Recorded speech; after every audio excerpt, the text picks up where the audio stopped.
I feel bad. I'm actually behind recording 1 week. I also wasn't going to record this week because I've been tired. I came back from a week-long ski trip. I know, first world problems. And I was supposed to be on a call right now, but it got rescheduled. So it worked out. And now I'm recording it. And I wanted to share this. Might be relatable to you because I got a lot of over functioning, over high achievers because I am one of you.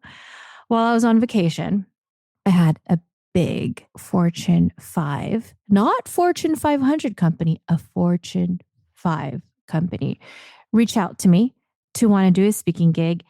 And obviously, I got excited. My cortisol spiked. I was like, okay, I need to try to schedule a call, but I'm on vacation. What do I do?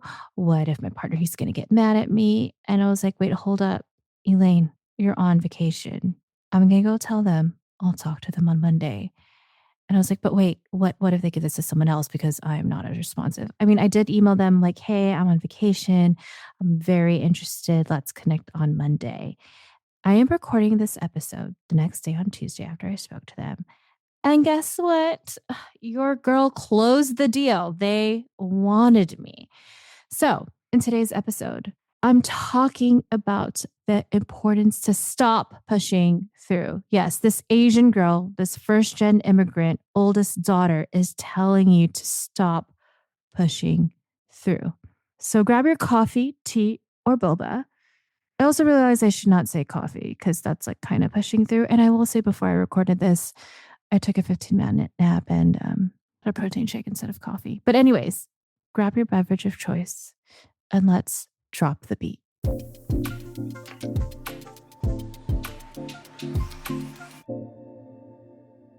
Why is it just American culture or maybe being a child of immigrants where we always feel like we're behind, right? Behind the to do list, the timeline, the deadline, the things you said you were going to do. But there's also this other pressure nobody really talks about, the guilt you have when your body says to slow down. But everyone and everything and social media tells you to keep going. Like earlier today, I kind of said it in the intro. I was going to go make a cup of coffee, power through to do other things. I was like, nah, I need a 15-minute nap. Let me tell you, that power nap was glorious. And unfortunately, we've been taught that rest is a reward you earn, unfortunately. But here's the negative part. When we operate in this constant state of push or stress, our body runs in cortisol, our main stress hormone. And cortisol is great for short bursts. Like I think of if I'm driving late from a holiday party, especially during the holidays, it's like, okay, let me make sure I get home safely. But over time, if you're constantly working, overworking, it actually shrinks your prefrontal cortex. You know, that part of your brain that's important for decision making, creativity, and clear thinking. It's actually why I got out of my prior industry working in political campaigns. I just noticed people at the time when I was in my 20s, people who are in their mid 30s, they just looked older. They looked like they were in their 50s because they were working 12-hour days, constantly stressed, no rest. Like I remember a colleague of mine bragging that they did not go to their cousin's wedding for the good fight for the campaign that we were working on. I'm like, no, you should probably go to your cousin's wedding. So, ironically, the more you push without rest, the worse your output gets. And your brain on rest is actually the best. For example, I shared it earlier. I had a call with this Fortune 5 company yesterday, and call went great. And they told me, and I told them, like, I will send you a proposal. I was thinking of staying up last night to do it, but my brain was tired because, I was skiing all last week. First world problems. I know. I need to stop bragging. I was like, you know what? I'll just wake up early. Woke up early today, 6 a.m. with a fresh brain, did it. And your girl closed the deal. I'm just so glad I listened to my body. I feel like this is just a voice blog at this point, But I'm sharing all of this because I know every single time I do, I always get messages from one of you like, "Oh, I needed to hear this." So, I have a feeling you need to hear how I'm tired. I need a vacation after the vacation. Also, I got asked maybe 2 weeks before my vacation to do another speaking gig for this big tech company. You would know them. I'm not going to share the name. Turn them down. Why? Because the speaking engagement was going to happen during my vacation. And I needed to protect my space, create that boundary. Having time with my partner is very important. But then obviously that little voice, this is a missed opportunity. You could say that you spoke for this company. But hey, you know what? My life is not all about work. I know my younger self in my 20s, like, what did you do? You would have skipped that vacation or skipped a day or two and just do that talk. But guess what? I had this Fortune 5 company reach out to me on vacation and I spoke to them after vacation and closed the deal. The reality is that the fear of missing out isn't just an emotion, it's actually our nervous system, it's evolution doing its job. Our amygdala, I call it the smoke alarm, our trauma and threat smoke alarm. When I held that boundary, I was actually overriding, in a good way, my amygdala, the fear, reminding my brain that vacation and rest is important, not just work. And to be honest, like I said, I was supposed to drop a podcast episode last week, but I just didn't. I once again overrode my amygdala and be like, girl, chill. We're here on vacation. We're here to ski and be present. So don't. And I always joke around. I actually started skiing earlier in my early 30s and the Olympics just happened. So I'm trying to be this Olympian. I am not. I have accepted the fact I'm not going to be an Olympian because I didn't start when I was very young. But there was Olympians on the trail. I have this really cool picture I posted on Instagram showcasing future 2030 Olympians practicing. And we were there for a ski trip for 4 days. On my last day on the 4th day, so I'm still I would say like I'm an advanced beginner skier, but on my last day of skiing, the 4th day, I just got it. I was able to do runs without stopping on those runs. And if you don't know what a run is, it's basically being able to ski from the top of a trail all the way to the bottom. Think of it like a hiking trail or a run. Yeah, they call it runs. That's what I've learned. And I was able to not stop or fall. I was doing well. Not Olympian well, but I was doing well and I was having fun. My body was so relaxed. This is all in the morning. And then we had lunch, rested, and I did another ski run right after lunch. And my feet felt numb. It was hurting so much. Like I wanted to cry. It was hurting so much. I didn't injure myself, thankfully. But I told my partner, I was like, hey, I need 15 minutes. And he was like, well, you should probably take the train or not train, the bus, the tram back. But I'm going to go back to our hotel. I'm like, I just need 15 minutes. I was like, you know what? Whatever. I waited 15 minutes.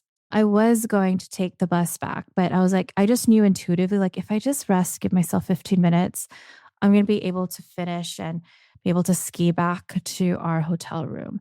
So I rested. I know the number one thing I did was like, let me see what happens after 15 minutes. I'm going to take ego out. If I need to take the bus, I'll take the bus because my body's still hurting. But if my body's not hurting, I'm going to go finish this ski trip and be able to ski back to my hotel. Guess what happened? Because I listened to my body, I gave more data points to my brain. I was like, you listen to yourself, Elaine. You gave yourself 15 minutes. And my feet was no longer numb. I did a couple more runs and I was able to get back to my hotel room safely. It was great. It was great being able to honor my body, but also I was able to recalibrate. Some science, just so you know, when our nervous system goes into fight or flight mode, majority of our blood goes to our major muscle groups and away from extremities like our fingers and our feet. That's why when you hear people say you need to breathe, the breathing helps the blood flow to like your feet and your fingers. And I was able to get back to my parasympathetic rest. I was doing the resting and restoring, or what science calls rest and digest. And my body was able to recover. Not because I pushed through, because I gave it exactly what I needed, rest. And this is what we see with athletes.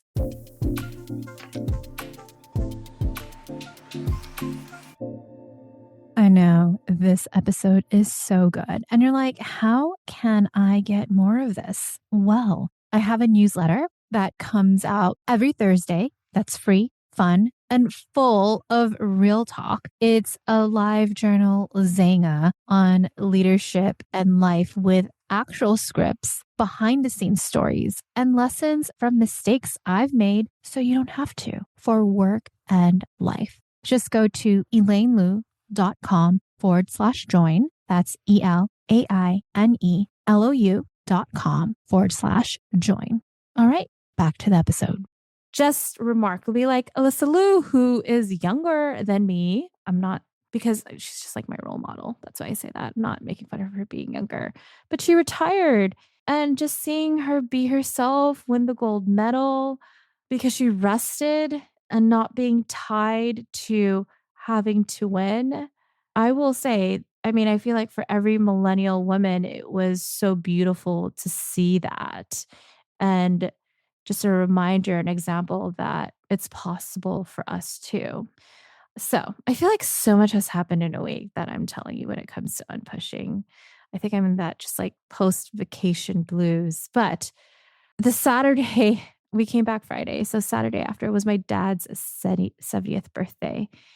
And I'm sharing my dad's 70th birthday because, and I'm so glad that he turned 70 and he's still spunky and funny.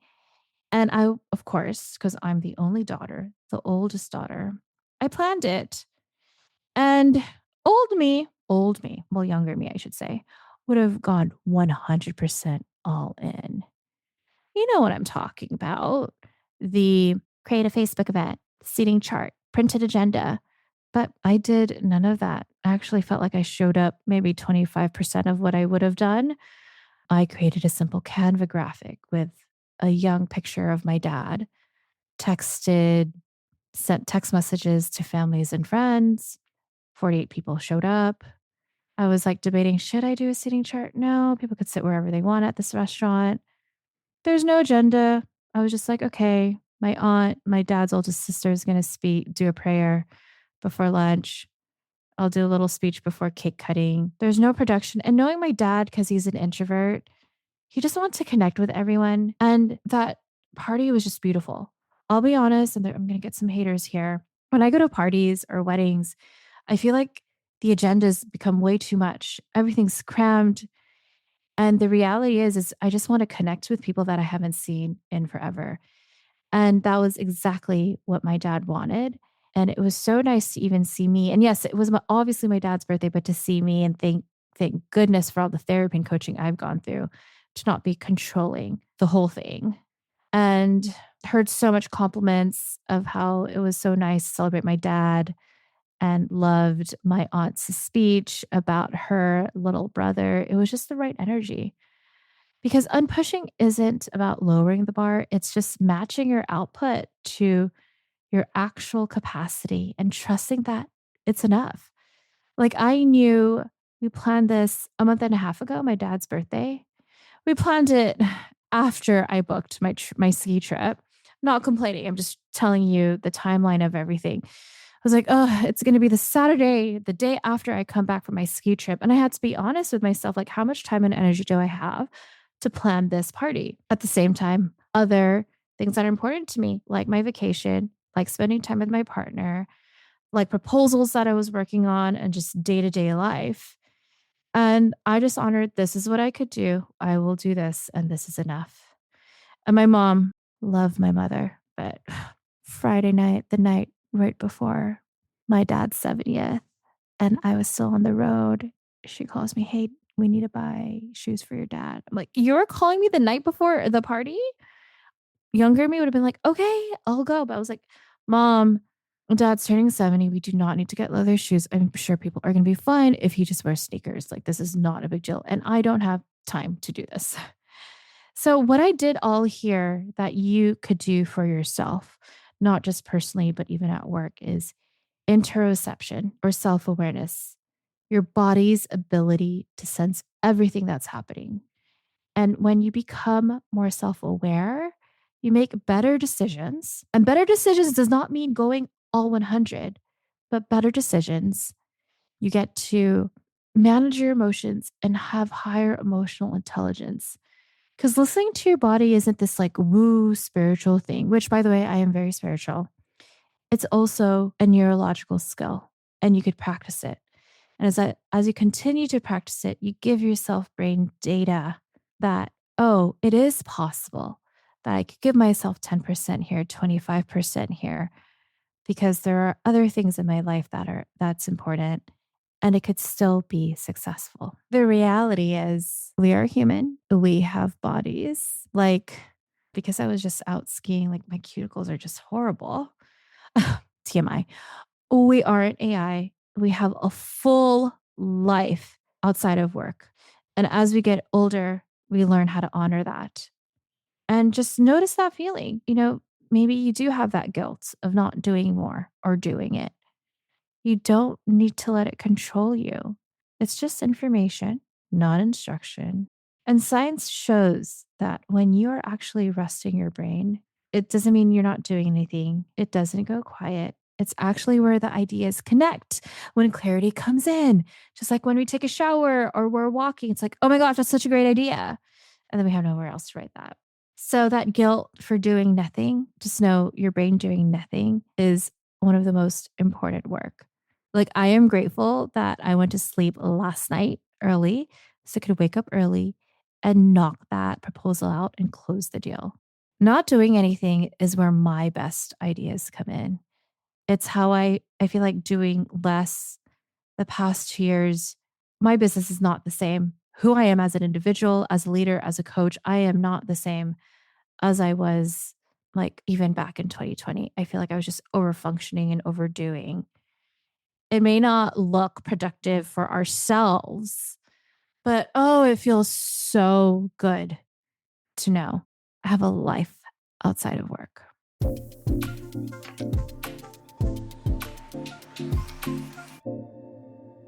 So here's what's happened in the past few weeks, right? Or I should say the past week. Last week, I chose vacation over doing a podcast on a mountain when my toes felt numb. I chose 15 minutes instead of powering through. I didn't try to schedule a call with that Fortune 5 company during my vacation. I waited until Monday, which was yesterday for me when I'm recording this, and still closed the deal. Every single time I've listened to my body, it has worked out. And now I want you to reflect, when have you listened to your body and it has worked out? When we create more evidence and data, our brain becomes more calm, especially when it comes to unlearning and pushing through to unpushing.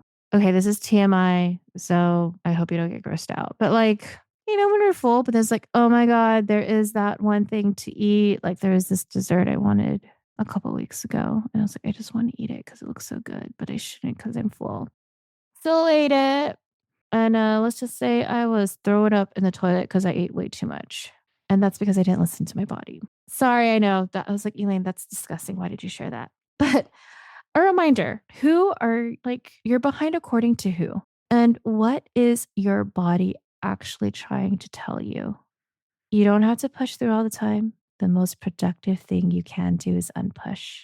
And if you found this episode helpful, share this with a friend or two, send them a personal message on why they need to stop pushing through because you're going to throw up. Sorry, I know I did it again. Why did I? Gross Elaine, I know. Also, after I talk about that, but if you found this episode very helpful, minus the eating dessert when I shouldn't have to, it would mean so much if you could leave a 5-star rating review. It would help more leaders like you find this podcast.